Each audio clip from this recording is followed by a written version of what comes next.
In every culture across centuries, names carry a sacred weight. A name is more than syllables strung together. It is a vessel of memory, a badge of belonging, and a thread connecting past to future. When a mother whispers her newborn's name for the first time, she is not merely labeling, but blessing, weaving hopes into sound. When a teacher calls a student by name in a crowded classroom, she signals recognition. You exist. You matter. You are not invisible.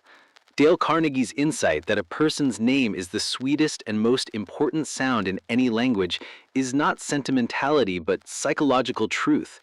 In that sound, people hear acknowledgement of their individuality, proof that they are not just another face in the crowd. To neglect or dismiss a name is to blur a person into anonymity. To remember and honor it is to affirm their dignity. History, relationships, and even wars have been shaped by whether people felt seen or erased through their names. Consider the immigrant arriving in a foreign land, clutching hope and fear in equal measure.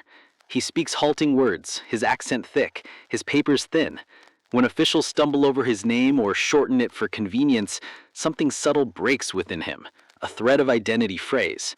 He becomes not Ahmed, but Al, not Giuseppina, but Josie, not Mei Ling, but Mei. Each truncation may seem harmless to the speaker, but to the bearer it signals assimilation by erasure. Yet when a stranger makes the effort to pronounce that name correctly, syllable by syllable, eyes soften, posture eases, trust awakens.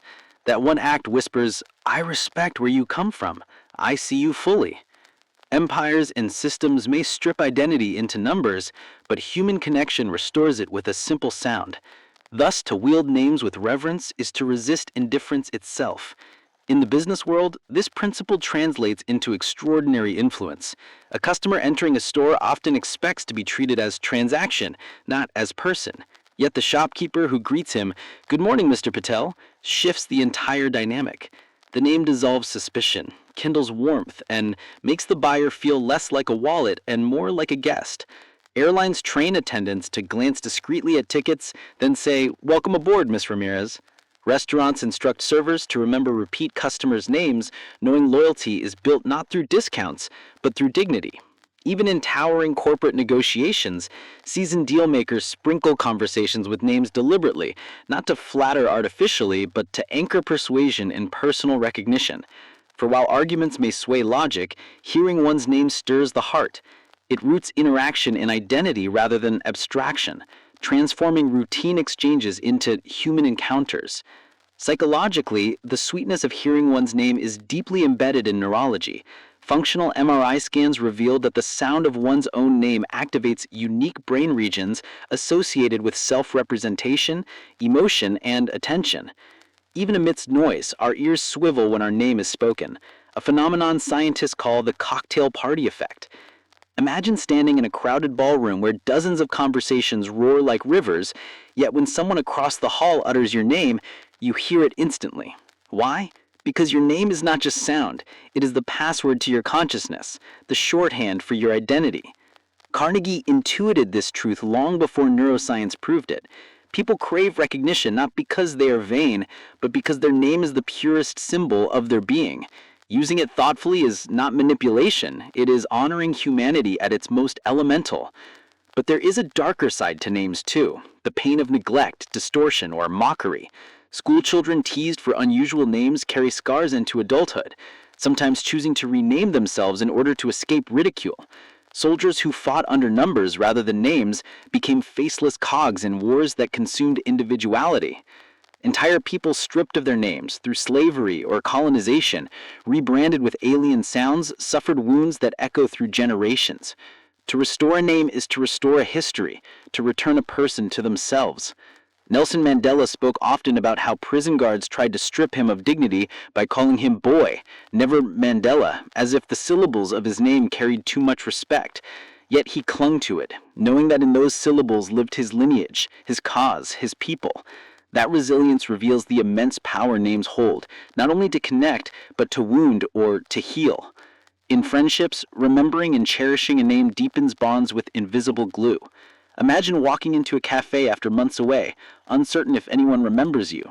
The barista looks up, smiles, and says, "Good to see you again, Clara." That moment, fleeting and simple, feels like sunlight piercing clouds. It costs nothing to utter, yet it yields treasure, belonging.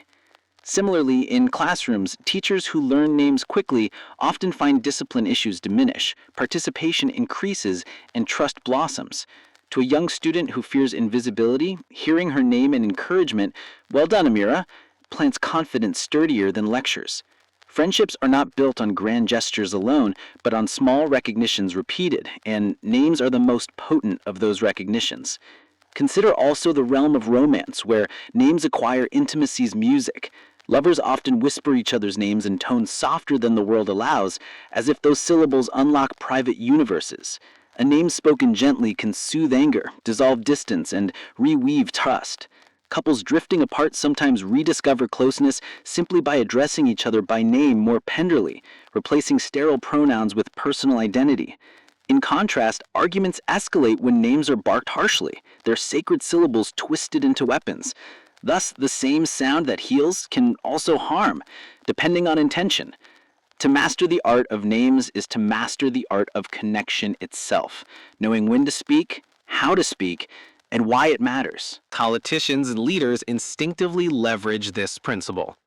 Abraham Lincoln was legendary for his memory of names, often astonishing aides by greeting soldiers individually, sometimes years after meeting them once.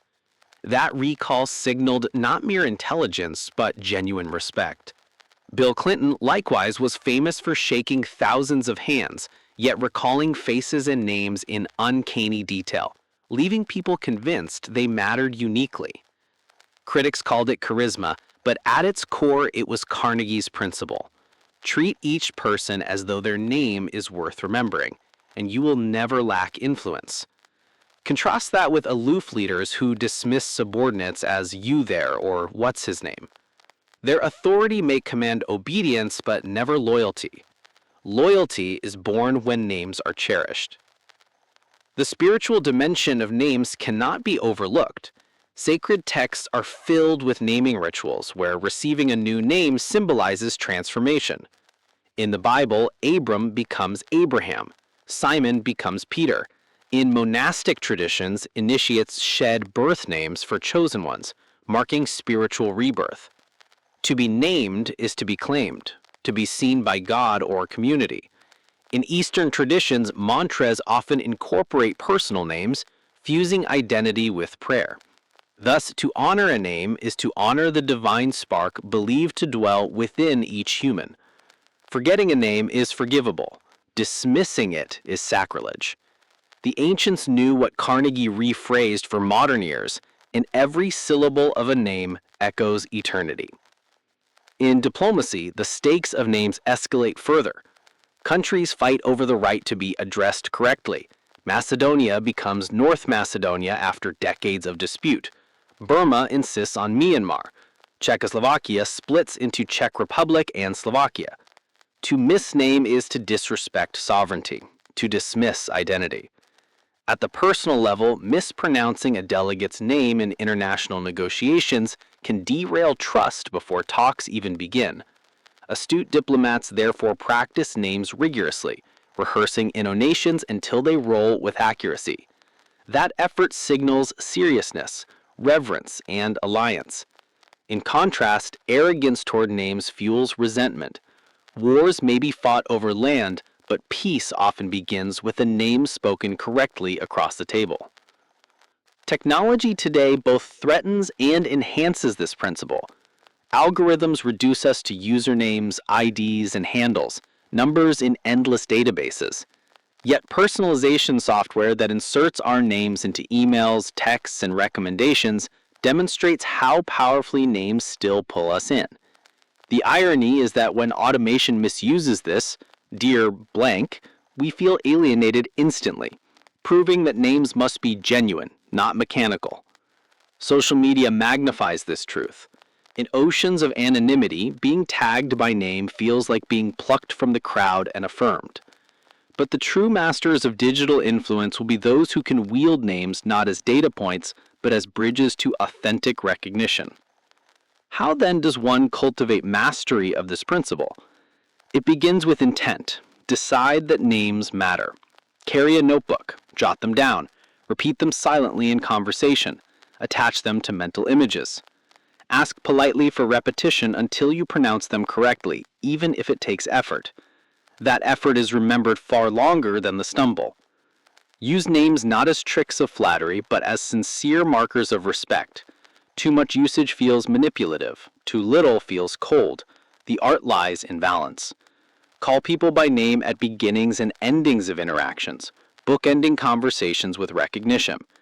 In time, this practice becomes not contrived but natural, a reflex born of genuine valuing.